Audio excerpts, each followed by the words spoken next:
윤석열 대통령이 박근혜 정부 당시 이른바 문고리 권력으로 불렸던 정호성 전 청와대 비서관을 대통령실 비서관으로 임명했습니다. 대통령 자신이 직접 수사한 인물을 특별사면 때 다시 자신이 복권시킨 다음 발탁한 거죠. 정 비서관은 국민의 불편과 민원을 듣고 처리하는 소통 업무를 맡았는데 당장 야권에서는 이해할 수 없는 재활용 인사라는 반발이 나옵니다. 구승은 기자입니다. 윤석열 대통령이 시민사회수석실 3비서관으로 박근혜 청와대 정호성 전 부속 비서관을 임명했습니다. 오늘부터 출근한 정 비서관은 국민 불편 사항과 민원을 파악해 대통령실에 제안하는 역할을 맡습니다. 박근혜 전 대통령 최측근으로 이른바 문고리 3인방에 꼽혔던 정 비서관은 국정농단 수사 당시 장 차관 인사자료와 대통령 말씀자료, 순방자료 등 180건을 최서원 씨에게 유출한 혐의로 기소됐고 징역 1년 6개월 실형이 확정됐습니다. 또 국가정보원 특수활동비 상납 과정에 관여한 혐의로도 유죄가 확정됐습니다.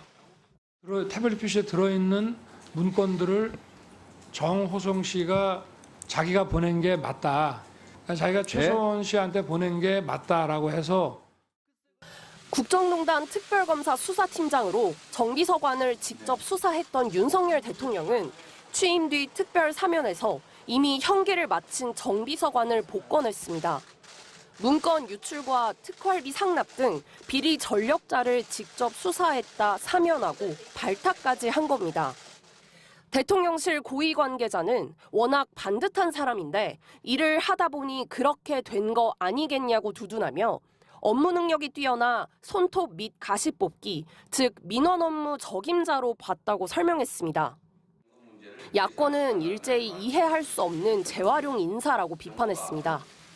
동네 재활용센터에서도 쓸 수 있는 물건만 재활용하지 써서는 안 될 물건이나 쓸 수 없을 정도로 망가진 물건은 폐기 처분합니다.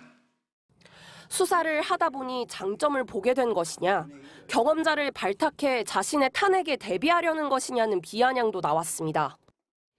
정호성 비서관의 발탁에 대해 야당은 물론 여당에서도 이해할 수 없다는 반응이 나오고 있습니다.